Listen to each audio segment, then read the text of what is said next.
Swatching is a waste of time and yarn. Crochet looks worse than knitting. Knitting patterns shouldn't be free of charge, and the ones on the market are usually too cheap.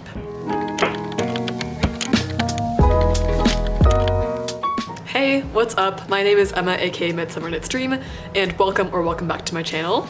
If you're new here, I make content about knitting and fiber arts, and I would love it if you hung out and checked out my videos. In today's video, I actually recently hit 1K subscribers on YouTube, so thank you guys so much. I just made my YouTube back in July of 2022, so I've been on here around 6 months, and it is so exciting for me to hit this milestone in 6 months. And I really appreciate your guys' support every time you watch a video of mine, comment, leave a like, etc. It is really huge for me, and I really appreciate it. So in honor of me hitting 1K subscribers, I wanted to do a little bit of a more special video, with my options being kind of more of an AMA style video where you guys submit questions to me on Instagram and I answer them, or the second video idea, which is reacting to your guys' fiber arts hot takes. I did a poll both on YouTube and on Instagram, and this second video idea won for both polls, so definitely I'm interested in still doing the AMA style video in the future, but for today's video we are doing fiber arts hot takes. One more thing is that I am planning to do a giveaway for 1,000 subscribers on YouTube, in addition to 10,000 followers on Instagram. So once again, thank you guys so much for helping me hit those milestones. I'm really excited about it. So if you're interested in entering that, especially if you are a fiber artist, I think you'll enjoy it, then stick around until the end of this video and I'll let you know how to enter. First thing I want to mention, which I forgot to mention in the intro, is that this video idea is inspired by a couple of people. I saw two other people do this idea first. The first one being Made in the Moment, aka Emma, and the second one being Knits by Mandy. Both of those videos are amazing. I feel like both of them had very good and nuanced takes, and they're very just like kind and awesome people in the fiber arts community. So I'm going to go ahead and link their videos right down below in the description box. You should definitely check them out if you like my channel, because I think you'll love their channels as well. Without further ado, let's get into reading these fiber arts unpopular opinions. So the first unpopular opinion or hot take that I got was actually not that unpopular of an opinion based on how many times I saw people say it. And the general sentiment was saying that they don't like big, bulky, chunky yarn. I genuinely had so many responses of people saying this. I feel like this is almost like the backlash or counterculture to a current trend. Just in that I feel like bulky and chunky knits were really popular in the past couple of years, probably starting with the pandemic. And I feel like a lot of people are just kind of pushing back on that trend and saying that they're kind of sick of seeing it. So first thing to say about this one is that I feel like this is actually not a very hot take, just with the number of people that submitted this opinion. But I do want to say, in terms of my own opinion, I do mostly agree with this one. I just don't really gravitate that much towards really chunky and bulky yarns. As you might be able to tell from following my Instagram and following my channel for a while, I do tend to knit with thinner yarn, and I feel like usually like the bulkiest yarn I'll work with is worsted weight, which is not very bulky. That is not to say that I'm not going to ever work with bulkier yarn in the future, because I don't mind working with it. I feel like it can result in much faster projects, and it's just good to have a little bit of variety in your wardrobe with different weights of yarn, different styles of things, etc. But in terms of what I normally gravitate towards, I don't really reach for really bulky and chunky yarns very often. And I feel like that's just because I don't really want that many bulky sweaters in my wardrobe, so I'm not going to gravitate towards making them as often. I guess I would say I agree with this opinion, but I do want to say that I'm not trying to sort of place that opinion on anyone else. If you are happy making bulky or chunky knits, then totally go for it. Like, you're not hurting anyone, and if it makes you happy, you should do it. The second unpopular opinion I got, which I again got from multiple people, was saying that crochet is ugly or crochet looks worse than knitting. And I'm going to have to disagree with this one. I feel like my a little bit more nuanced take is that crochet and knitting look better on different things. So to me, crochet generally provides a more structured sort of fabric. The pattern formed by crochet is, in my mind, a little bit more obviously like textured, as opposed to, for example, stockinette stitch and knitting is going to be very smooth. And so I feel like it looks better on different garments and different creations as opposed to knitting. I think there are a lot of really cool crochet designs out there that are going to be difficult to sort of replicate exactly the same in knitting, and vice versa. As you guys know, I am primarily a knitter, and that's just because I learned how to knit first, and I feel like it was sort of my first love when it came to fiber arts, but I have recently sort of dipped my toe into crocheting a little bit more. I did recently make a crochet granny square tank top, which I think would be really difficult, if not impossible, to replicate the look of in knitting, and I do really love how that came out, as well as a lot of other crochet designs. So while I don't necessarily envision myself getting super into crocheting in the future, just because I feel like knitting is always going to be what I come back to, just in that I'm more comfortable with it, it's more intuitive to me, I do like the sort of creations that you can make with knitting for the most part, although occasionally there will probably be a creation I want to make and realize that it could be better done in crochet. But for the most part, I feel like I'm going to stick to mostly knitting just because that's what I'm comfortable with and what I like. But with that being said, I don't think that crochet is ugly. I don't think that there's not a place for crochet. And I feel like being able to both knit and crochet is going to give you a much more diverse skill set and make it so that you're able to make anything you want to make. The next hot take says that knitting patterns shouldn't be free of charge, and the ones on the market are usually too cheap. From my point of view, I feel like I generally agree with it, but I think it needs a little bit more nuance. Like generally, I can understand why some free patterns exist. For example, sometimes someone will write a very, very simple pattern, and I feel like if a pattern is very simple, especially if it's not size graded, for example, it's some sort of accessory like a scarf, it can totally make sense to release it for free and just give that as a sort of free resource for the community. And that's really great, especially for beginners, people just learning how to knit who don't necessarily have the resources or want to invest in paid patterns. I feel like it's always great for those resources to be out there, and I don't necessarily disagree with people releasing patterns for free if they sort of fall under that category.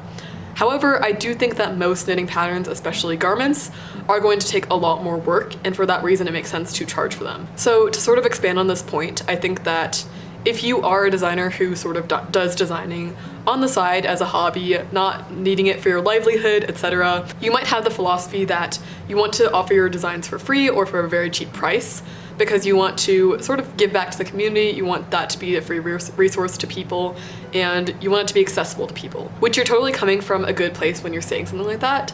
However, it can undercut other designers to do this. Because if, for example, I was looking for a sweater pattern and I came across both your sweater pattern and another designer's sweater pattern that both took like hundreds of hours to knit and design and release, and yours is for free while the other designer's is for $10. Obviously I'm going to go for the free pattern, and I might even ask sort of why is that other designer charging so much money? That seems kind of unfair. I would never pay $10 for a pattern when I could get similar ones for free. So obviously that's sort of an extreme example, but I do want to say that by offering your patterns for free or for very cheap, especially if they took a lot of time, you are sort of setting a certain precedent when it comes to charging for designs, and whether you realize that or not, you are contributing to that standard. I do really like the idea of, for example, designers who will offer sort of pay what you want or pay what you can patterns. So for example, maybe they will release a pattern that is $10, but they will offer it for $5 or for free for people who cannot afford to pay the $10. I think that's a really great concept, just in that you are still setting that standard of charging a certain amount for a pattern, but you are offering it to a lower or free price for someone who cannot afford it.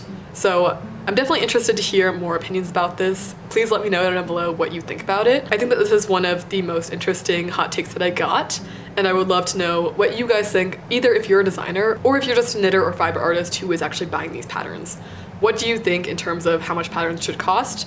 What do you think about people offering free patterns? And what would you do if you were a designer? So the next hot take I actually got two sort of related ones that were talking about machine knitting.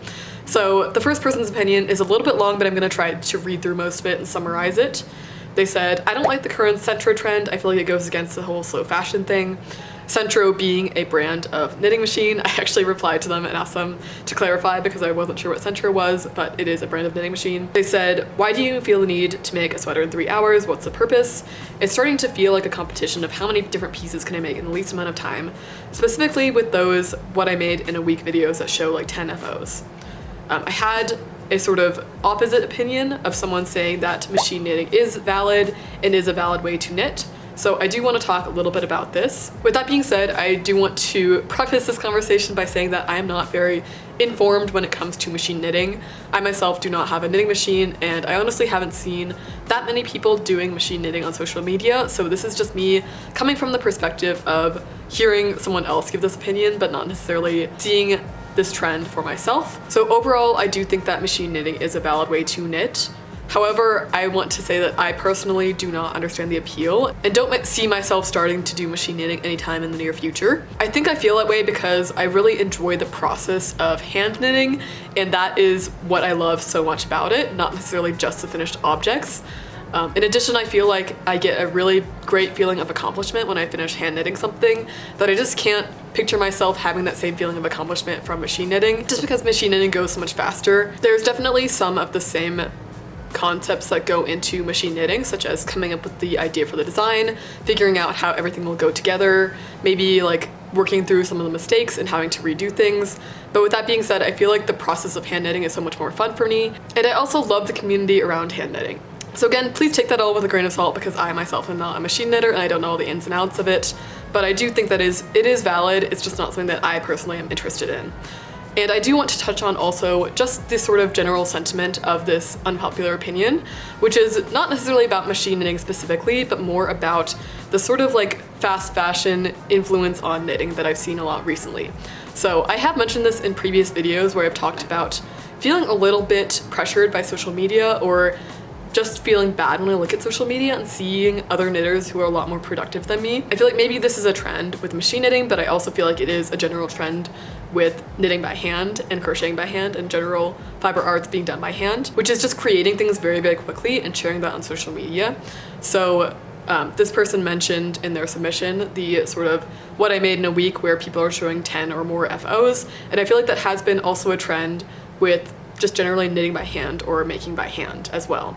I have seen a lot more people showing off what I made in a week, what I made in a month, and just showing tons and tons of FOs, which I don't want to sort of like rain on anyone's parade or say that they can't do that, but I do feel like that is sort of the influence of social media and of fast fashion, of wanting to be making more and more and making all these trendy pieces and not necessarily thinking about the longevity of these pieces.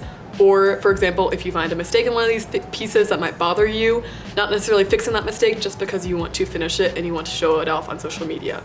So this is something that I'm pretty interested in. I will say I'm totally guilty of doing this at times as well.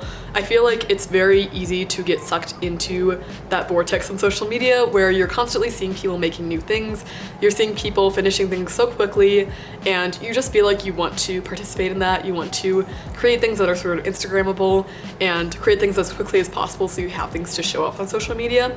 And I think that's totally a big conversation that's going on in the fiber arts community today. But I would love to hear all of your opinions about it as well, whether it's related to machine knitting or not. I feel like it has been a general trend that I've seen recently. By the way, if you guys are enjoying this video, I would really appreciate it if you gave my channel a subscribe. As I mentioned, I make a ton of different videos about knitting and fiber arts content, so if you're interested in what I'm talking about this video, you'll probably be interested in a lot of my other videos as well, and I would really appreciate the support. Just by watching this video as well as subscribing to me, it shows the YouTube algorithm that you like my content, and I really appreciate that support of my channel. So thank you so much. Well, let's continue with the unpopular opinions. Up next, and I will say this is definitely a hot take, I got a submission saying that petite knit is overrated. So if you don't know who petite knit is, first of all, what rock have you been living under? But all jokes aside, she is a Danish designer who has very, very popular knitting patterns. I feel like her patterns tend to be more on sort of the simple and elegant side, and so for that reason her patterns are very popular and you see them all over Instagram. I feel like she is probably the most popular knitting designer that I've seen on Instagram and on social media. Just as I mentioned, her designs are very simple and elegant, and I feel like for that reason a lot of people gravitate towards them. So general response here, first of all, I don't want to talk badly on any specific designers when I make my videos. Unless they have specifically like done something very, very wrong. So I want to say that I'm not sending any hate towards petite knit. This is just me reacting to someone else's opinion that they don't like her designs or they think she's overrated. And so I do want to say as well, I haven't actually knit a petite knit design before, but I am really hoping to do so this year because I do like her designs. First of all, I do want to say this is definitely a very hot take. A lot of people do really love petite knit, and I feel like, as I mentioned, she is the most popular designer I've seen on my Instagram. However, I do get the sentiment that this person is trying to portray, which is that her designs are like very overexposed, and I do think that most of your knits should not be following patterns from the same designer. So my personal opinion is that I do like her designs and I would like to make some of them in the future. However, I do feel like if you are the kind of person who makes almost all of petite knit's designs and doesn't really experiment too much with other designers, I would really encourage you to step out of that comfort zone and try out more designers. I think it's a really great thing to support smaller indie designers. I feel like there's a lot of designers out there who only have out a few patterns, who are just getting started, who just like don't have as huge of an empire as petite knit has.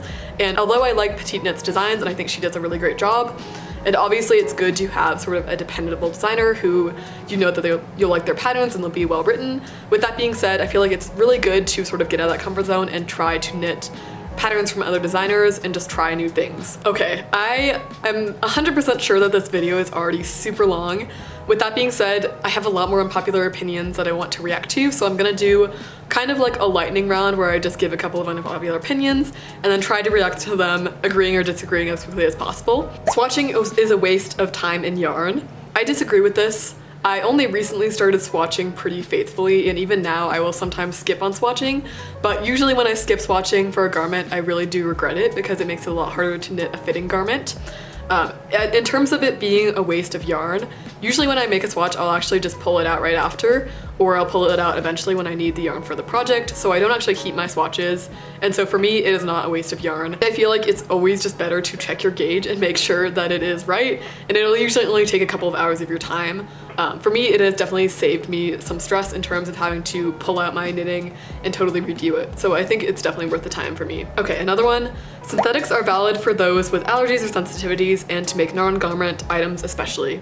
I agree with this one. I personally don't work with synthetics as in acrylic very often, and that is just a personal preference, but I totally think it's valid if you are sensitive or allergic to wool or any other fibers. You totally don't have to work with it. I do think if you can sort of avoid acrylic, then you should, but if because of an allergy or a sensitivity, or because you aren't able to afford animal fibers, I think it's totally valid to work with acrylic, and like there shouldn't be so much backlash against it if that is the case. Okay, next one. The drop shoulder construction looks bad. People are just too lazy for set-in sleeve, raglan, or top down.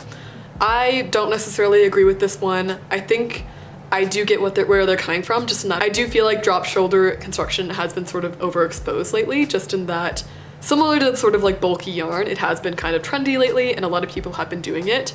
But I do think it looks good for certain designs. Like if you are going for more of an oversized or chunky design, I think it looks good and it fits with the sort of vibe. But I do think that it has been sort of overdone recently, so I get where this person's coming from. I won't knit someone's pattern if their designs aren't size inclusive. I think this is a great opinion. Definitely designers out there should work harder to be size inclusive, and as someone who is starting out as a designer, I'm really going to try hard to make sure that my designs are size inclusive, just because there's no reason to limit your designs to people of certain sizes. So I totally agree with this one. I think that we should all try and be more discriminating when it comes to patterns and trying to knit only patterns that are size inclusive, regardless if you yourself require that. That's something that I definitely need to look more specifically for when I'm looking for knitting patterns as well. Okay, last one that I'm going to react to. There are still a few more, so again, I apologize if I didn't get to yours, but English style knitting isn't slow and people are unfairly pressured to switch. So this is actually a topic that is kind of like near and dear to my heart because I am an English style knitter, and I recently did a video of me trying to learn continental knitting, which if you guys watched, you know it went okay, but the purls I was really struggling with. I think generally English style knitting is slower, but if you have knitted English style knitting your entire life, you might be faster at it than a lot of people are fast at continental style knitting, and if that's just what you're more comfortable with and you prefer, then you should totally keep doing it.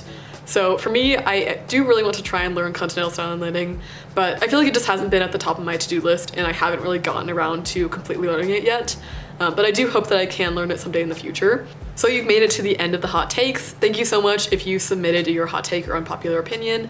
And again, I apologize if I wasn't able to get to it. At this point, I'm going to give you guys the giveaway details. So thank you for sticking around again. To give some quick details on the giveaway, first of all, what I'm giving away. I'll be giving away a $75 gift certificate to Eat Sleep Knit. Eat Sleep Knit is one of my favorite online yarn retailers. It's basically where I buy almost all of my yarn. They have a ton of hand-dyed yarn, so it's really fun to get something that is sort of like a little treat for yourself. They also have notions, knitting and crochet supplies. They have lots of different things that you can buy that are going to be useful for knitting, but in particular I wanted to give this away because you guys know I love hand-dyed yarn. It is basically my favorite thing to work with, and I make most of my projects using hand-dyed yarn, which I am very privileged and lucky to be able to do that. But I want to give other people the opportunity to try out hand-dyed yarn as well, and I wanted to give away a gift card as opposed to a specific yarn, just so you can actually pick out what yarn you want to use and choose something that you definitely are going to use. By the way, let me know if in the future you prefer to receive a specific yarn as opposed to receiving a gift card, but for this giveaway I thought it would be a cool sort of different thing to give away a gift card and allow the winner to actually choose what they want to buy. So to enter, I have a couple of steps. First of all, follow me on Instagram and subscribe to me on YouTube. I will have a link down below that has my Instagram as well as all my other social medias if you want to check me out on there. Lastly, leave a comment on this video telling me when and how you started fiber arts, as well as how you discovered my account. I would also like it if you included your Instagram handle or your email or some other way to reach you in your comment. Just if I choose you as the winner, it is a little bit hard to contact people through YouTube, so I'd like to have a way to contact you if you win. There will also be ways to enter the giveaway on my Instagram. I'll be choosing the winner from the pool of people on both YouTube and Instagram, and if you want to have more entries, you can enter in both places. Again, my Instagram will be linked below, and thank you guys so much for all the support on my account. I really appreciate it. With that being said, that is it for today's video. Thank you so much for watching, and I'll see you guys next time. Bye!